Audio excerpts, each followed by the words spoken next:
Support for this episode is provided by Pennsylvania College of Art and Design and listeners like you.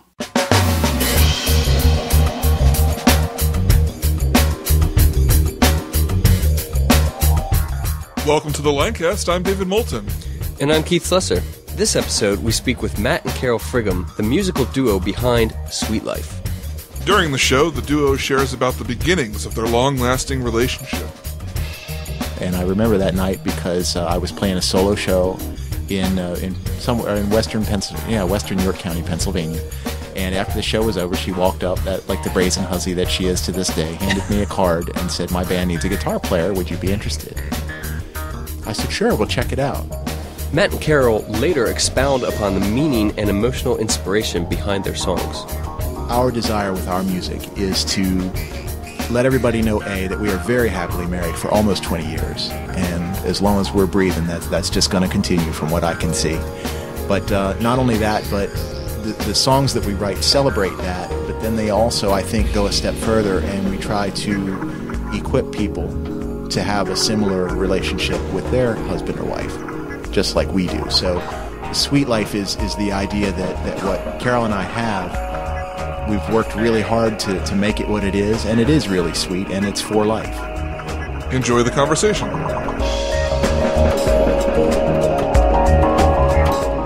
Matt, Carol, thanks for being on the Lancast.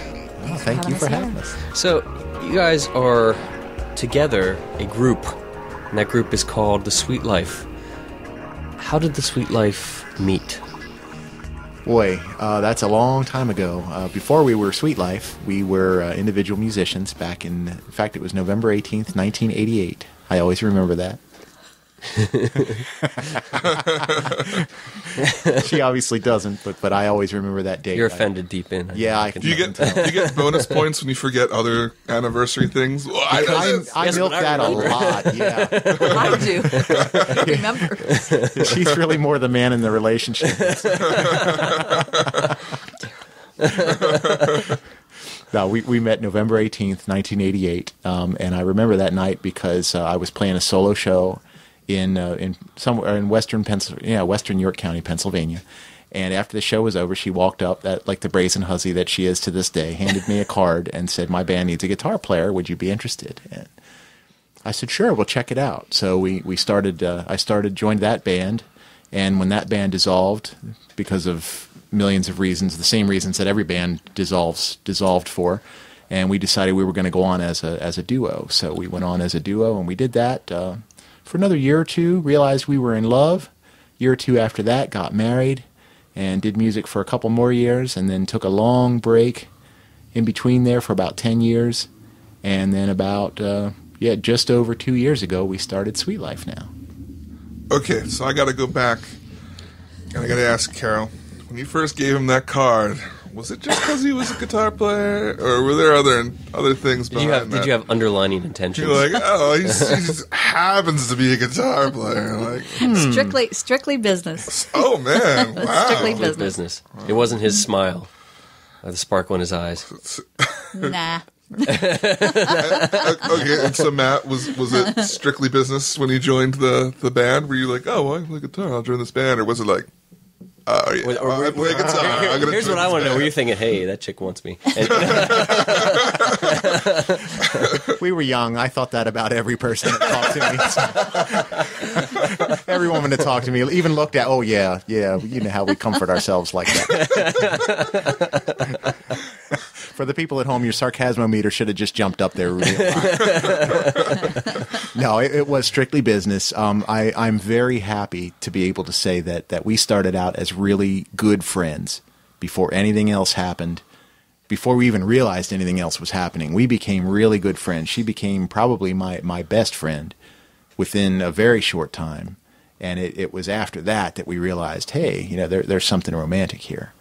But we started out just completely as platonic friends. Strictly business. Strictly business, and just it kind of grew out of there. And I'm really glad that it happened that way, because we didn't mess it up with all of the romantic stuff. We got to know each other first. Then that happened. So it was just a natural, easy progression. And we're still enjoying that today. Mm-hmm. There's really nobody else that I would want to spend 13 hours in a car with other than her. we do that. And it's never a bad thing. We say that, and people are like, really? You're going to spend 13 hours? What are you going to talk about for 13 hours? I'm just going to babble and make her laugh. That's what we do. Sort of like now. Yeah, right now. That's what we do. He talks and I giggle. All right. And this is like a performance you guys do? Yeah, They record much. that. You get to talks and That's their show. They record it. That's the show. Pretty much. It really. Yeah, we in an hour show we might play half the time. The rest of the time is us just messing around, talking, saying stupid stuff. Okay, so this is kind of early to be putting homework in, but I want you guys to write a song by the next time we talk to you called Babble and Giggle. Babble and giggle. But we have to make it sound deep and mysterious and brooding at the same time. I don't know if we can pull that off. We'll try. All right, well, you got a year. You have a year.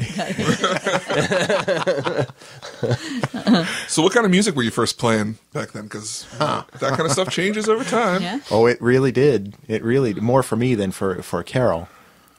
You were listening to what, like 60s stuff and. Mm-hmm. Yes. Okay. Would you like to list some examples, maybe? Oh, I loved Carole King, and I loved all the Motown and just the folk stuff. Just a real wide variety. All the show tunes, you name it. Right. I liked it all.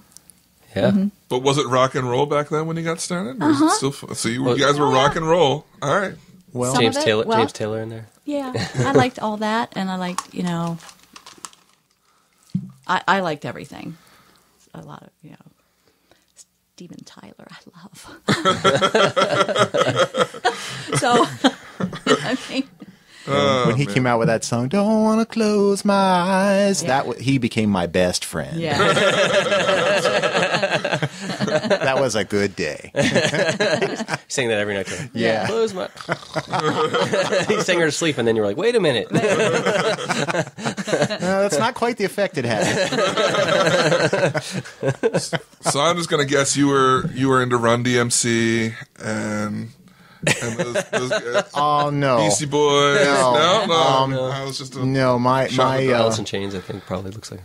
no. Actually, it was before that, even before any of that came out. No, I was into the metal and the hair bands and all of that stuff, and that's what I His played. hair was down to here when I met him. My hair, the day I got it cut, they took 17 inches at one time. Wow. Just took it off the back, baby, because there was none on top anymore. At home, you can't see that, but yeah, trust me, it all just slid right off the back of my head. So they just took it.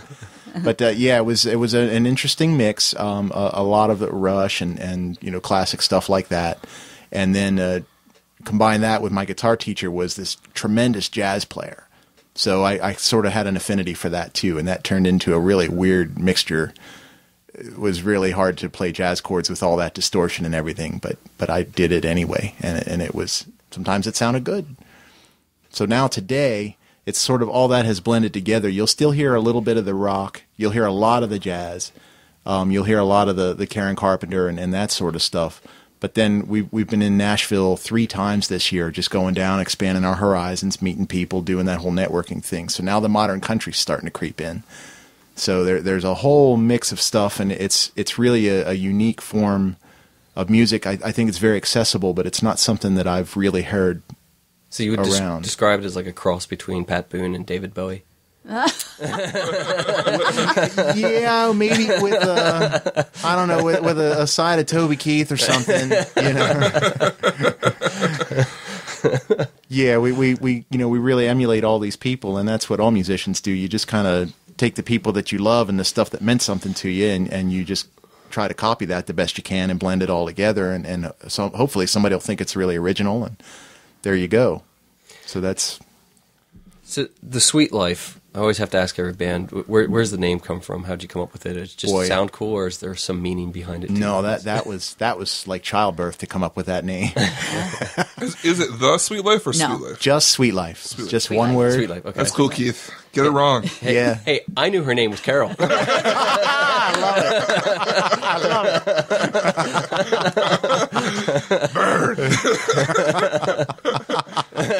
I got a high five for There this. you go. There you That's the go. important part. No, we like it. It's the two words "Sweet Life," but the two words are jammed together with no space, but the L is capitalized too, so that it looks cool, I guess.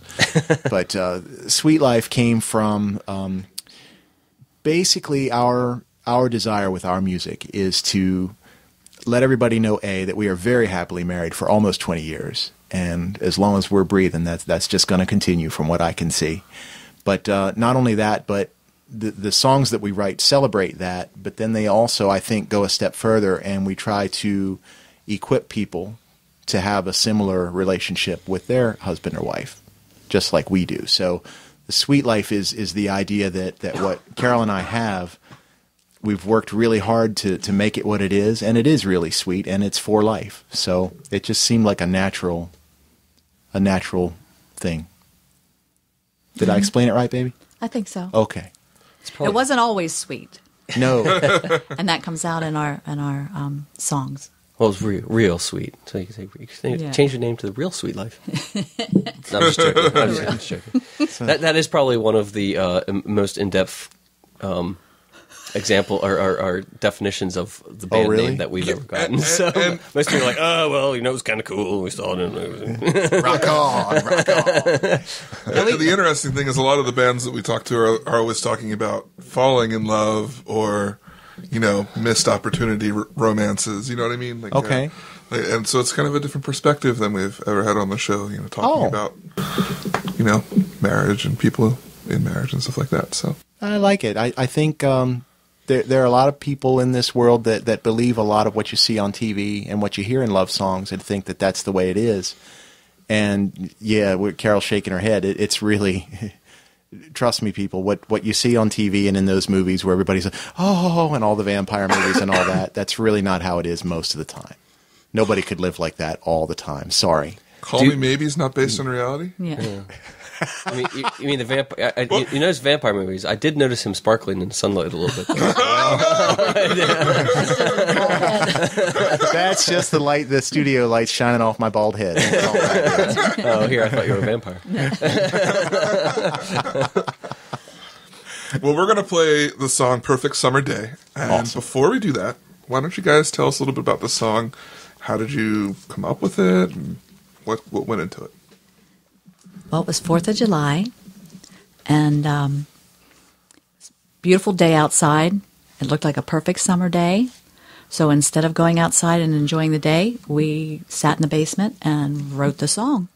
But for us, that's a perfect day. Sounds like a perfect summer day. It was. And it was just describes for us what a perfect summer day is. I got to say, when you guys first contacted me, I went to the website and the song started playing right away, and I was like, sold! Nice. It was good. So here's Perfect Summer Day by SweetLife.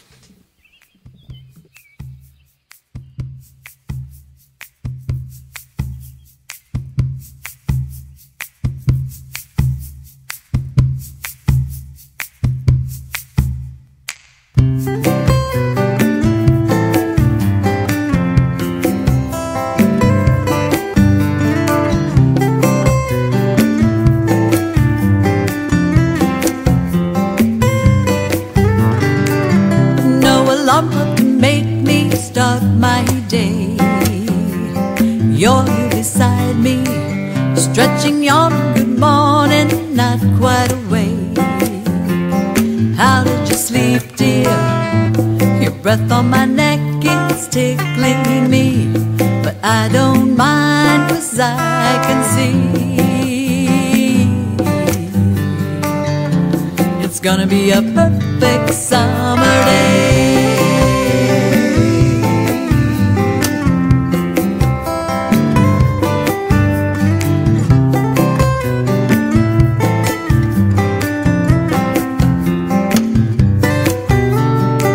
Your pajamas will suit my day just fine, and you wear the bottoms.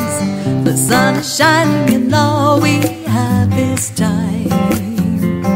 All is forgotten, my PDA is calling me.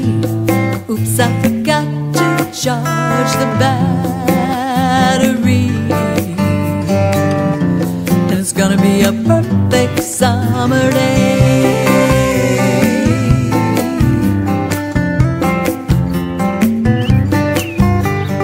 Sun or rain, it wouldn't matter. Summer's here and we're together. Let's say only what we want to say. Light the grill, it's perfect weather.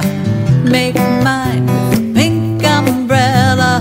Holding hands, it's a perfect summer day. Yeah, yeah.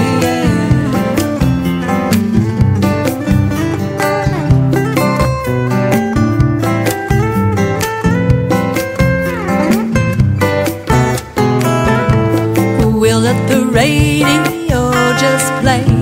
A book by the pool would be the perfect way to spend a summer day. Yeah. Perfect summer day. Yeah. Perfect summer day.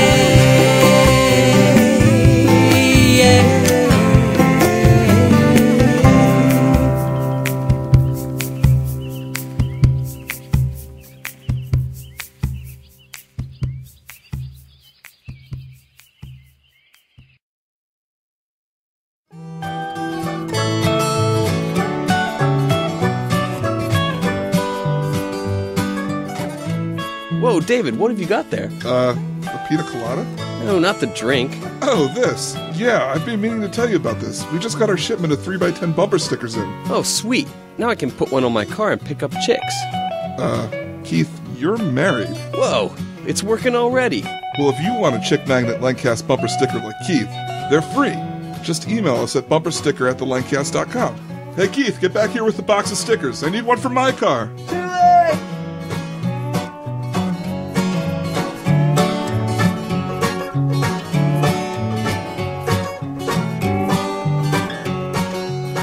And we're back with Matt and Carol of SweetLife.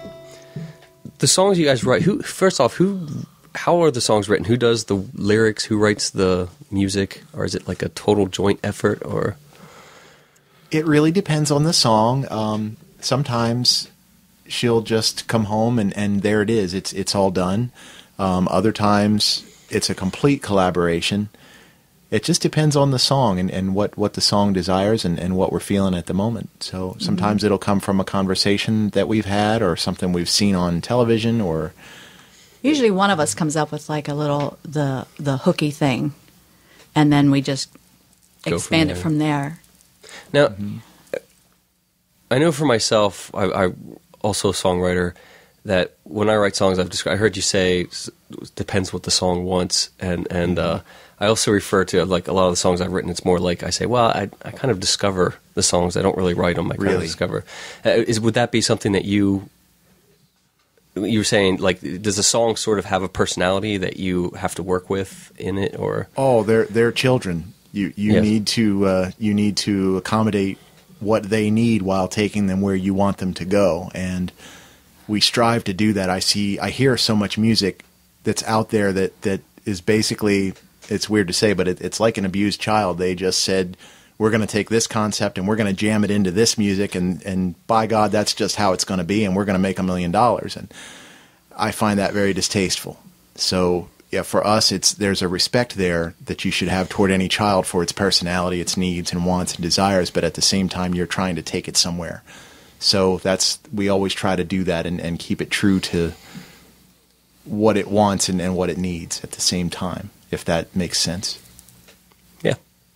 Do you ever have any artistic competition in the songwriting area? You mean amongst ourselves? Amongst yourselves, yeah. No, I'm usually pretty bossy. So. But that's okay. I'm stubborn. I just sort of like just wait until he gets over himself and then get my way anyway. So it's usually pretty good. And I will tell you, guys, if you're married and if your woman is anything like mine, y'all may disagree, but if you take the time to really listen to what she's saying, 90% of the time she's right. And there are lyrics that I have absolutely hated on sight and thought that is awful. And we come back a day later or a week later and look at it again, and it's like, that's really perfect. So, and that has happened more than once in our house. So, yeah, we make a very good team. I'm the only person that plays an instrument, so I kind of have to take the lead a little bit with the music. But lyrically and arranging, especially arrangements, Carol's fantastic. She comes up with things that, because if you're a musician, you're taught that certain things have to happen certain ways, and certain chords have to follow other chords, and certain key changes have to happen, and all this technical stuff that normal people don't care about. But she just has this way of getting completely out of those ruts and taking the changes and the arrangements to places that I would never have dreamed. And they're brilliant. You mentioned that you guys put a lot of story from your own life and marriage into these songs. Has there ever been a time where you've written a song and maybe it hit too close to home, and having to sing it over and over again, you felt lessened that story for you, or that experience, that period of growth? I'm not sure what you mean by lessened the experience. Okay, so like desensitized would be a word. Okay. So maybe you had like a special moment and you put it into a song, and now the moment isn't as special. Kind of cheapened it a little yeah, bit. Is that? If you either cheapened, or maybe it was a difficult time, and the more you sung about it, either it was difficult to continue to bring up a difficult time or something like that. I can't think of any song where it like cheapened or lessened the moment. If anything, it makes it more special. Usually for me, songs. We have so many, like "Be Still and Know" and "Where's the Love Gone" and things like that. The wedding song, and every time I sing them, usually it brings out new things depending on where we're at in our relationship at the time. But I don't ever remember it like lessening the. Yeah, I can't think of that either. If anything, I would view them as children, yes, but also as snapshots of, like, emotional snapshots of moments. And it's almost the same as having a wedding album. You open that up and you look and bang, you're there again. So I really, that's one of the things about our songs. We try to capture moments that are important to us. So I would kind of say it's the opposite of that.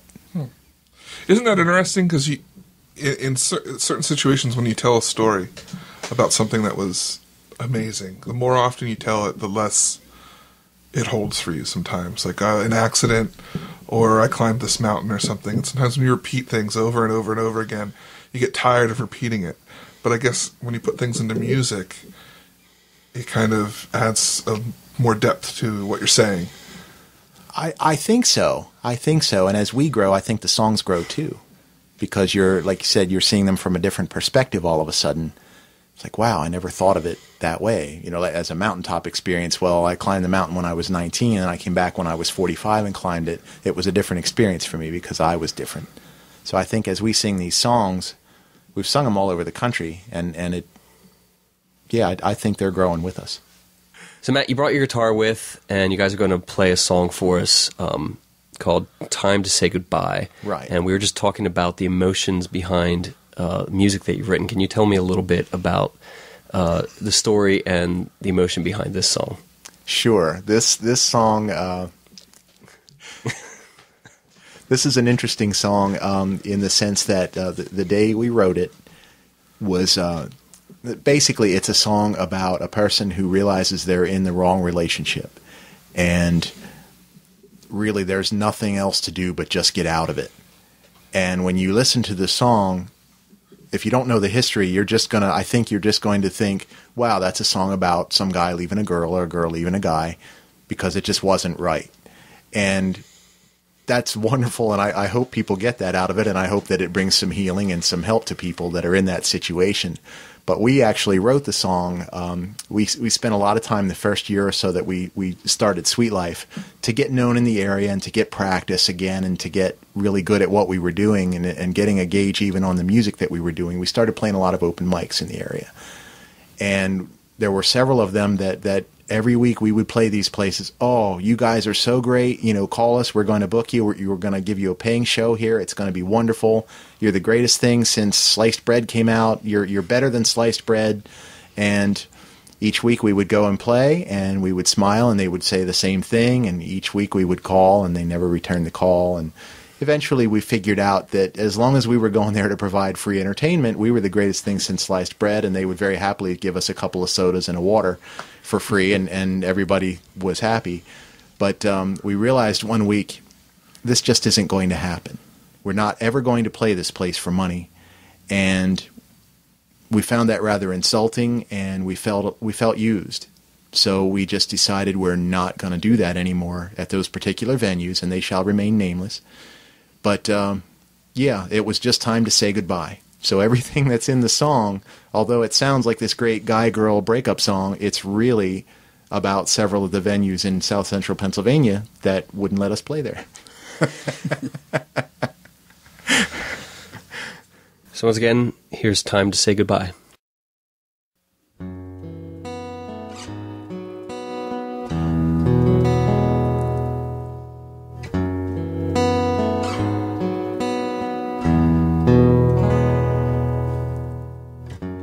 Wake up on another Tuesday, and we both know just how it's gonna be. But I'm not okay with it today. No, I'm not okay.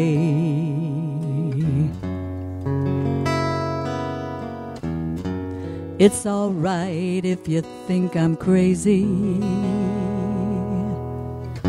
You might just be right to be afraid. I lose control when you're around me.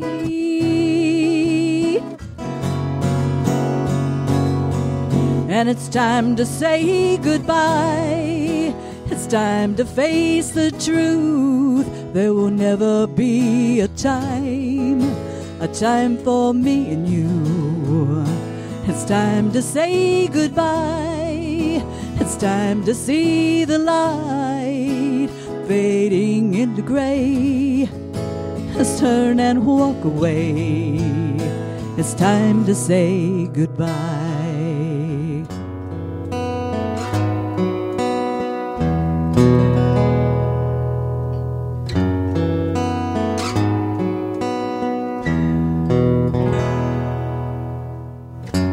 It's all right if you wanna blame me.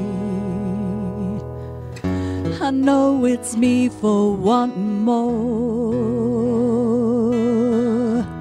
than all the things you gave me.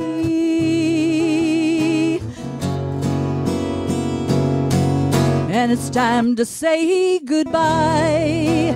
It's time to face the truth. There will never be a time for me and you. It's time to say goodbye. It's time to see the light fading into gray. Let's turn and walk away.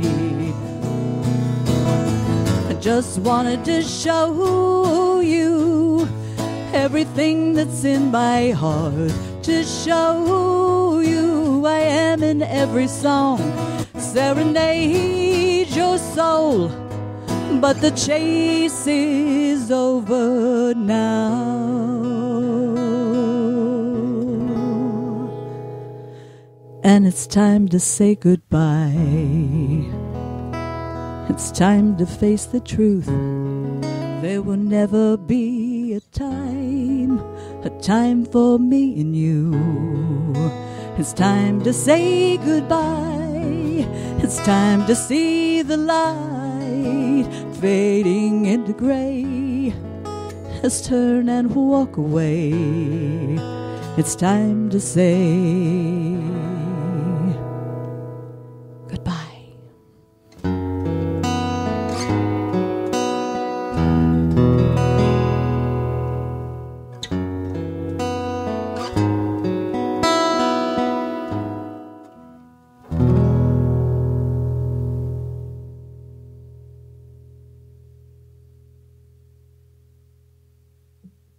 we've talked about how you guys came together, both musically and relationship, and we talked about what went into your music and the emotion behind that, the lyrics.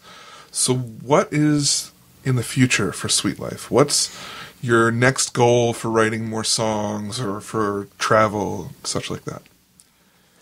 Well, we are working on going full-time. So we currently still have day gigs that we both do, and that's fine. But we have goals set for ourselves, and we're trying really hard to get the type of work that will be lasting, and we can do the professional musician thing for the first time in our lives.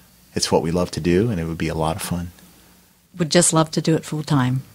Yeah. And get him to take the trash out, I know. Yeah. Now that would be sweet. That would be SweetLife right there. Oh, they wouldn't stop complaining about that off recording. They're arguing constantly about the trash. It made me go in and take the trash out for my wife. That's how much it is. You scored husband points because we came and nagged at you. So that's good.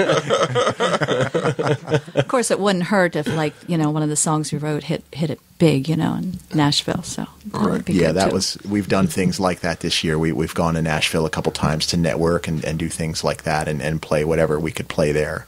Met a lot of great people, and they did open some doors for us. And the goal is to just make a living doing this. But also, I think more than that is to, like I said earlier, do our best to equip people to have the same sort of sweet life that we have together. I think if we do that, that's where the real success is. Now, I know that there's one question that is probably burning on the minds of everyone. Oh, listening. Ask it. Go ahead. Okay, I'm just going to go out there. It's kind of controversial, but when are you going to make the great Lancast ballad? Yes. Well, we would go home and start working on that immediately. I think, we have some time tonight, so maybe that's what we'll do. I'm pretty sure Destiny calls you to that. You think? Here you go. I can combine both your assignments, and it can be Lancast, Babble, and Giggle. Babble. There you go. the bracketed subtitle for the song. I love it. So everything grows and moves, and musically, you spoke of folk, and then the modern and jazz, and the modern country kind of coming into things. What do you think is going to be the next influence to SweetLife? Like, if you had to pick something that's starting to kind of seep into your head and kind of inspire you to make your music.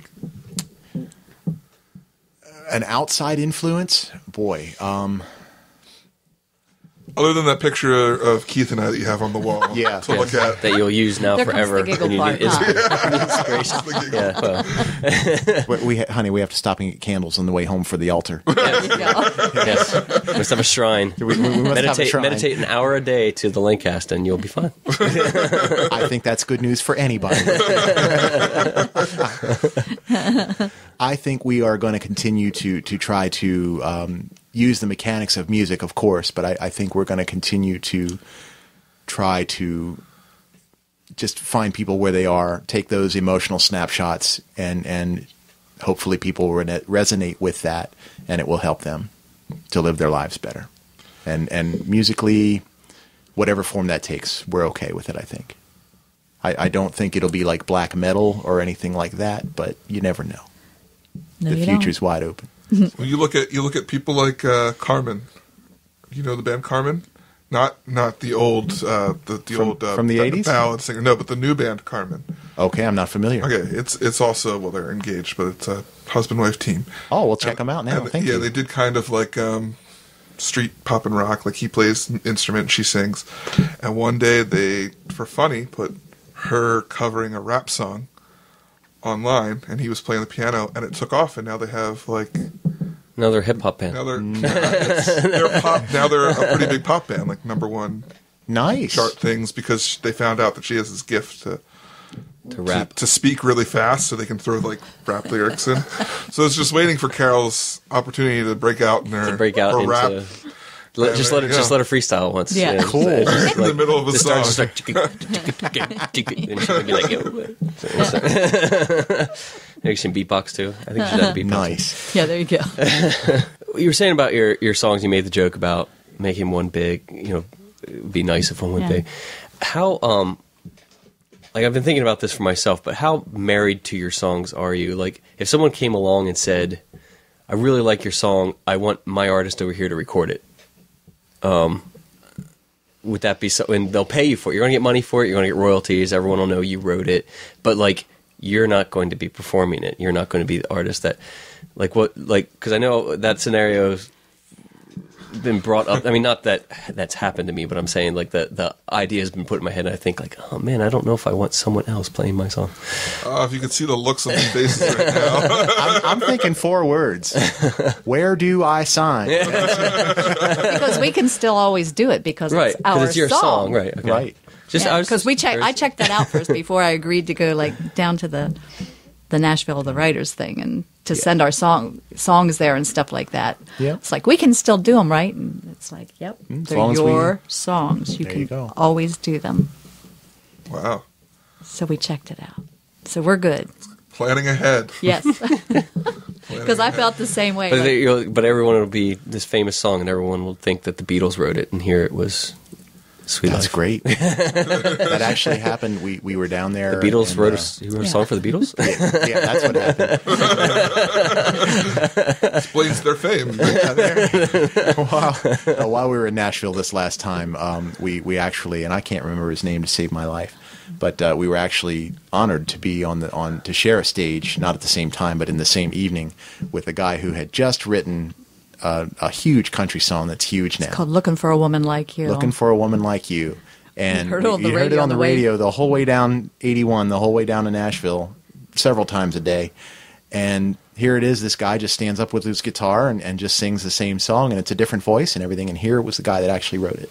Wow. So, yeah, it's a singer-songwriter round. Yeah, you have to have written the song to be able to be part of that, like those groups. You have to sing your own songs. If you didn't write it, you can't stand up and sing it. Right.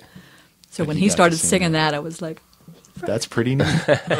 So yeah, we would love to have a situation like that. Mm-hmm. We would love that. Cool. So if somebody wanted to get a hold of you or look up more information, maybe hear your songs, where could they go to do that? They can go to www.sweetlifemusic.com. That's SWEET lifemusic.com. That has everything you need. You can hear us there. You can see us there. You can find our schedule. Facebook, too? On Facebook, too. You can go to, that's a little harder, but it's Matt Frigm, MattFrigm, on Facebook. You can also go there or just go to the website and click the link. That's going to be the easiest because we have a weird last name. Great. Well, thanks for joining us once again and performing for us live. It was great. We are so grateful. Thank you guys. Thanks again, guys. Appreciate it.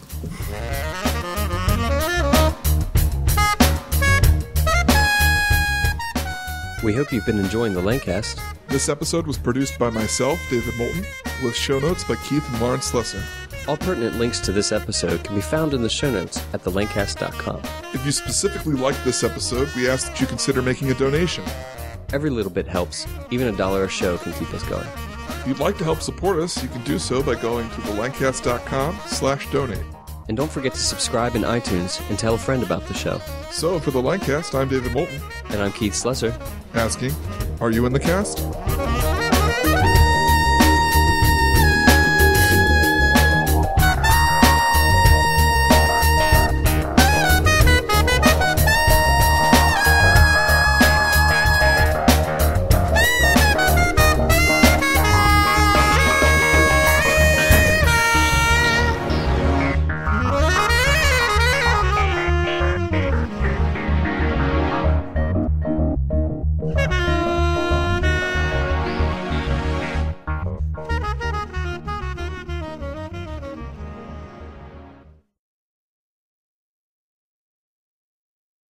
I'm going to say the whole thing over again. Okay.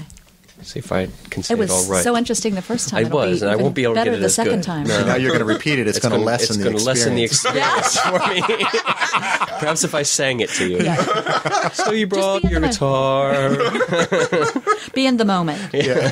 Capture for what it is now. Okay. I'm a different person now. There you go. The experience will grow with you.